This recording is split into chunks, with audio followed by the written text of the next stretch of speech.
지난 주말 미국의 주가는 재정 절벽 협상 난항에 따른 우려가 지속되는 가운데 소폭 하락했습니다. 유럽 역시 은행 동맹 진전에도 불구하고 미 재정 절벽 협상에 대한 관망으로 혼조세를 보였습니다. 지난주는 전체적으로 페드의 추가 QE가 발표되면서 투자 심리를 부양했을 뿐만 아니라 미 재정 절벽을 제외한 여타 불안 요인들도 일부 완화되며 뚜렷한 위험 자산 선호 현상, 즉 주식 강세, 채권 약세를 보인 주였습니다. 다만 미 재정 절벽 협상의 진척 상황이 지난달 말 크리스마스 이전 타결을 희망한다는 오바마 대통령의 발언 이후 형성된 기대 수준에 미치지 못해 불안한 개선 흐름을 이어가는 분위기입니다. 국내 증시에서는 외국인들의 주식 순매수가 지속됐으며 채권 보유 잔액은 소폭 감소한 것으로 나타나고 있습니다. BS투자증권 이두원 상무로부터 지난주와 이번 주 국제금융 환경 변화에 대해 들어봅니다.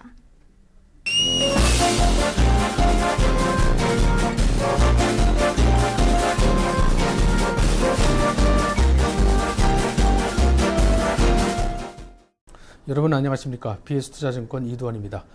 이제 연말까지 약 2주 정도 시장이 남아 있습니다.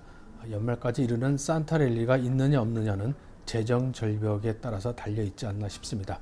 사실 유럽 쪽의 그리스 리스크 많이 완화됐고요. 또 우리나라에 대한 여러 투자 환경도 상대적으로 좋아지고 있습니다. 그런 관점에서 본다면은 산타랠리가 있느냐 없느냐는 역시 미국의 재정 절벽이 어떻게 흐름을 진행이 되느냐에 따라서 달려있지 않나 싶습니다. 그리스 등 유럽 리스크가 해결이 됨으로 인해서 유럽에 대한 어떤 위기는 상당히 좀 누그러진 모습이 아닌가 싶습니다. 사실 5개월 이상 끌어왔었죠. 그리스에 대한 이 구제금융 지원이 상당히 장기간 진행이 되어 오면서 그리스는 결국 국가 부도 위기까지 좀 몰렸었는데요. 다행히도 12월 초에 그리스에 대한 지원이 합의가 되면서 약 437억 유로를 그리스는 지원받게 됐습니다.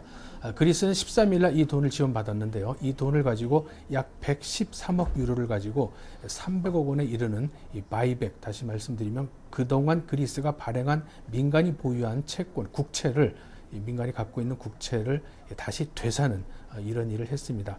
113억을 가지고 300억, 액면 300억 어치 사게 되니까 약 200억 정도의 어떤 부채가 줄어드는 그런 효과를 가져오게 됐습니다.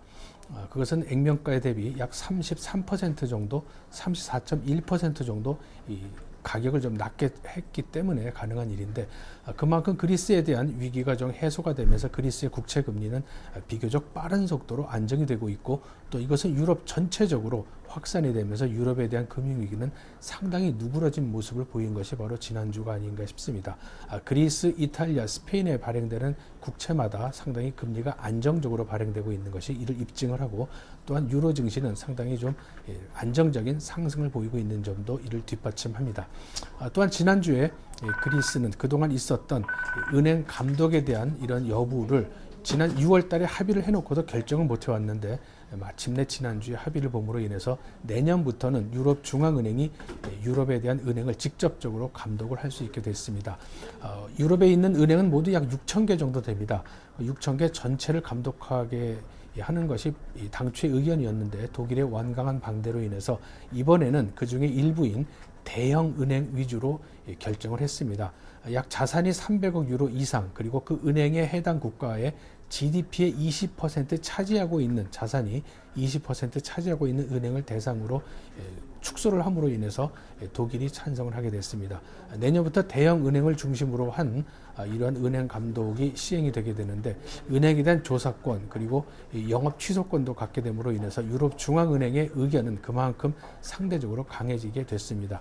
이것은 어떤 의미를 갖게 되냐면요, 그동안 은행이 위험에 처해 있을 때 그 나라의 승인을 득한 이후에 유럽 중앙은행이든 ESM이든 지원을 하게 됐었는데, 이제는 일일이 그 나라에 대한 합의를 보지 않더라도 직접적으로 은행에 자금을 지원함으로 인해서 유럽의 은행 중에서 위기가 발생이 됐을 경우에 비교적 빠른 속도로 그 진화를 시킬 수 있는 그런 장점을 갖게 됩니다.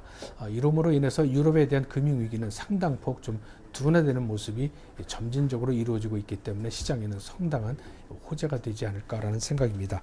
반면에 미국의 재정 절벽은 여전히 답보 상태에 이르고 있습니다.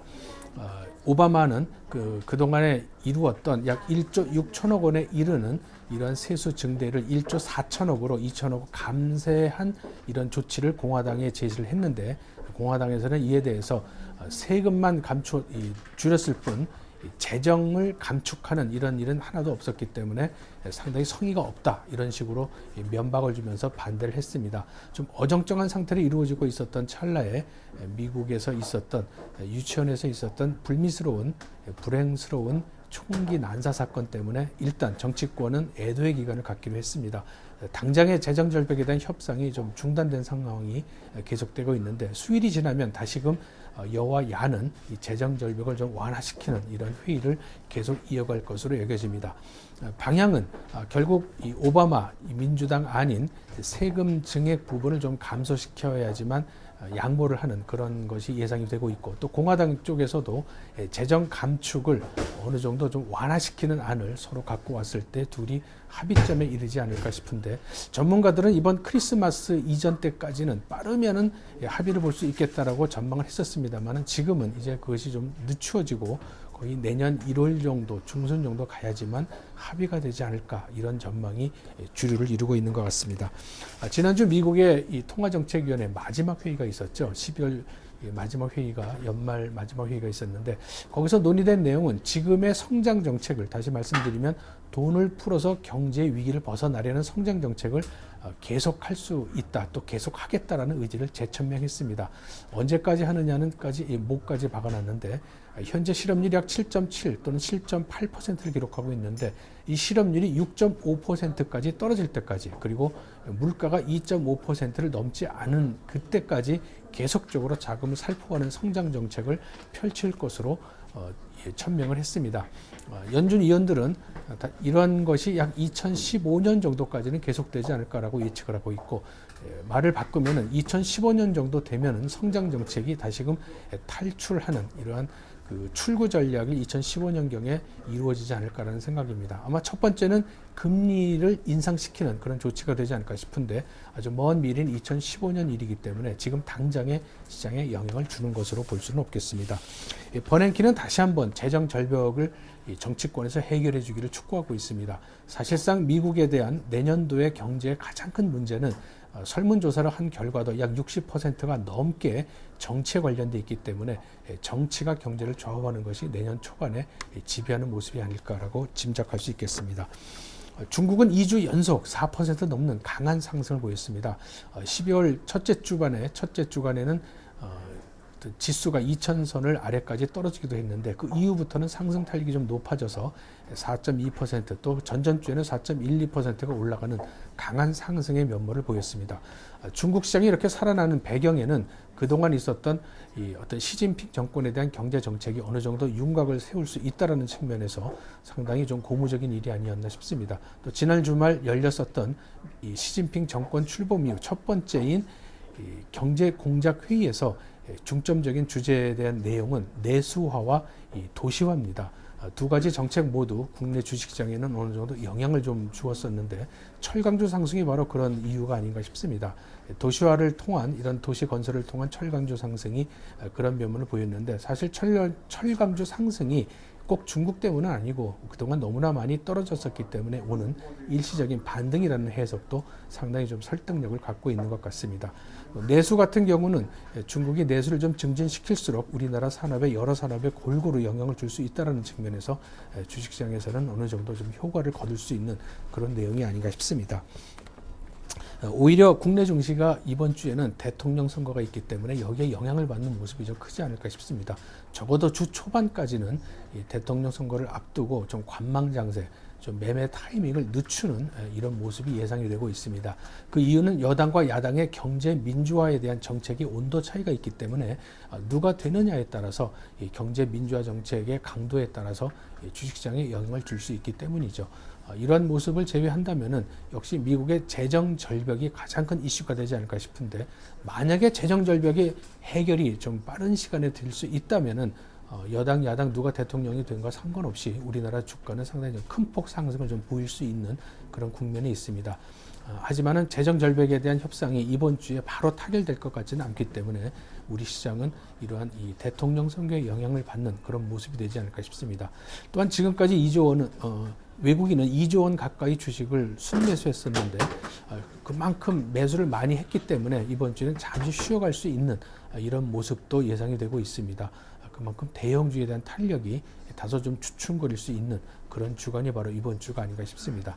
결국 요약하면은 재정 절벽이 어떤 모습을 보이느냐에 따라서 산타랠리가 우리 시장에 존재하느냐 그렇지 않느냐를 결정지을 것으로 여겨집니다.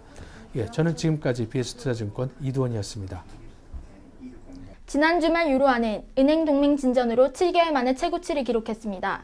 엔화 역시 총선정 급락 이후 반등해 강세를 시현한 가운데 노무라 연구소는 이번 북한 관련 이벤트가 일본 총선에서 자민당에 유리한 영향을 미칠 것으로 전망했습니다. 따라서 이에 따른 통화 정책 완화 기대로 엔화 강세가 당분간 이어질 것으로 보는 시각이 우세합니다. 이번 주는 무엇보다 미국의 재정 절벽 협상이 크리스마스를 앞두고 진전될 수 있을지 여부가 가장 큰 관심사입니다. 오바마 대통령이 크리스마스 이전까지 타결을 희망한다는 의사를 밝힌 바 있으나 세율 인상 관련 의견이 좁혀지지 않아 사실상 회의론이 늘어나고 있는 것이 부담입니다. NSP통신 정유리입니다.